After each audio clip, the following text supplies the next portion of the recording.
नमस्कार। आज हम एक ऐसी सामग्री पर नजर डाल रहे हैं जो सावन के महीने और कर्ज मुक्ति से जुड़े कुछ पारंपरिक उपायों के बारे में है। हाँ। तो चलिए समझने की कोशिश करते हैं कि इस सामग्री में क्या सुझाव और मतलब क्या मान्यताएं बताई गई हैं। दिलचस्प बात यह है कि ये सामग्री देखिए सावन को सिर्फ भगवान शिव की भक्ति का समय नहीं मानती। अच्छा। हाँ, बल्कि इसे कर्ज से मुक्ति और यहाँ तक कि धन प्राप्ति का एक अवसर भी बता रही है। ओके, तो देखते हैं क्या तरीके हैं इसमें। हाँ, देखते हैं। तो सबसे पहले तो भगवान शिव की पूजा पर बहुत जोर दिया गया है। स्वाभाविक है, सावन है तो। बिल्कुल।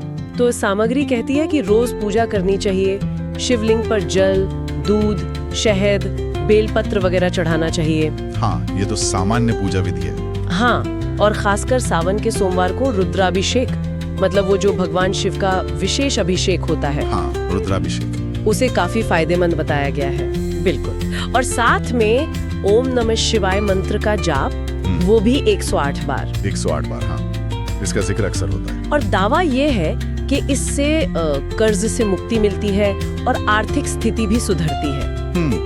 तो यहाँ ये दिलचस्प है कि कैसे भक्ति को, मतलब पूजा पाठ को सीधे सीधे आर्थिक लाभ से जोड़ा जा रहा है। हाँ, बिल्कुल। स्रोत का ये मानना लगता है कि भाई आध्यात्मिक शुद्धि या भगवान का आशीर्वाद आपकी जो भौतिक परेशानियां हैं, जैसे पैसे की तंगी, उसे दूर कर सकता है। सही बात है। और रुद्राभिषेक जैसी जो विशेष पूजाएं हैं, उनको शायद इसीलिए कर्ज निवारण का एक जरिया बताया गया है इसमें। अच्छा, पूजा पाठ से आगे बढ़ें तो दान पुण्य का भी काफी महत्व बताया है। हाँ, दान का जिक्र भी है। इसमें कह रहे हैं कि सावन में सफेद चीजें दान करना अच्छा है, जैसे सफेद कपड़े, दूध, चावल, चांदी और चीनी भी। हाँ, और जरूरतमंदों को भोजन कराना। और यहाँ तक कहा है कि इससे जो पैसे का रुका हुआ फ्लो है वो चलने लगता है। अच्छा, मतलब एक तरह से बरकत आती है। हाँ, और कर्ज भी कम होता है। तो ये उस नजरिए को दिखाता है जो इस सामग्री में है कि भाई आप जो दान करते हैं या अच्छे कर्म करते हैं, उसका आपकी आर्थिक स्थिति पर एक पॉजिटिव असर पड़ सकता है। शायद पुण्य के जरिए या हाँ, शायद किसी तरह के कर्म फल या पुण्य के जरिए, ऐसा इसमें माना गया लगता है। एक और पहलू भी है इसमें, वो है जीवन शैली में बदलाव का। अच्छा, क्या बदलाव? इसमें सात्विक भोजन की सलाह है, मतलब वो मांस, मदिरा, प्याज, लहसुन वगैरह से परहेज।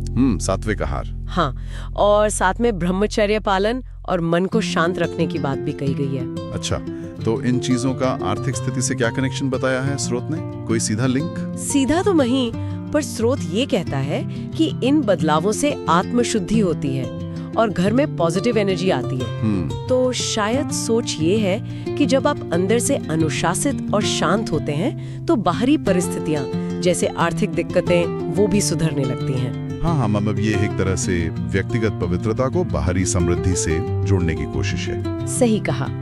फिर कुछ खास चीजों से जुड़े उपाय भी बताए गए हैं। जैसे कौड़ियाँ होती है ना, वो छोटी सीपियाँ। हाँ, कौड़ी, जिन्हें पारंपरिक रूप से लक्ष्मी या धन से जोड़ते हैं, तो उनकी पूजा करके उन्हें तिजोरी या गले में रखने को कहा है। ये तो सुना है। और घर में डमरू रखने की बात भी है, भगवान शिव का प्रिय, और उसकी रोज पूजा करना। डमरू की पूजा। और एक और चीज, चांदी का कड़ा पहनना। चांदी का कड़ा पुरुषों के लिए? हाँ, मतलब इसमें ऐसा कुछ अलग से नहीं लिखा, पर आमतौर पर कड़ा पुरुष पहनते हैं और कहा है कि ये व्यापारियों और जिनकी आर्थिक स्थिति ठीक नहीं है उनके लिए खास फायदेमंद है। तो ये सारे उपाय जो हैं, ये प्रतीकात्मक चीजों के इस्तेमाल पर जोर दे रहे हैं। बिल्कुल।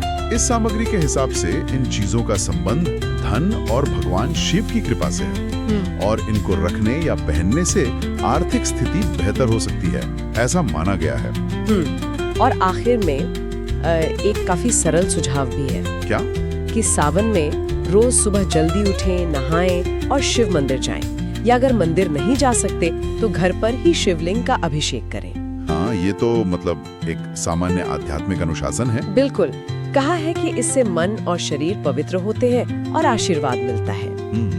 तो कुल मिला के देखें तो इस सामग्री में सावन के महीने में कर्ज मुक्ति और पैसे की परेशानी दूर करने के लिए कई तरह के उपाय बताए गए हैं। हाँ, काफी कुछ है। भक्ति है, पूजा पाठ है, दान पुण्य है, जीवन शैली में बदलाव और कुछ खास चीजों का इस्तेमाल भी। बिल्कुल। और ये जानकारी हमें सोचने पर मजबूर करती है कि कैसे इस स्रोत में, मतलब इस सामग्री में आस्था, कर्म जैसे दान और व्यक्तिगत अनुशासन, इन सब को मिलाकर आर्थिक समस्याओं से निकलने का एक रास्ता सुझाया गया है।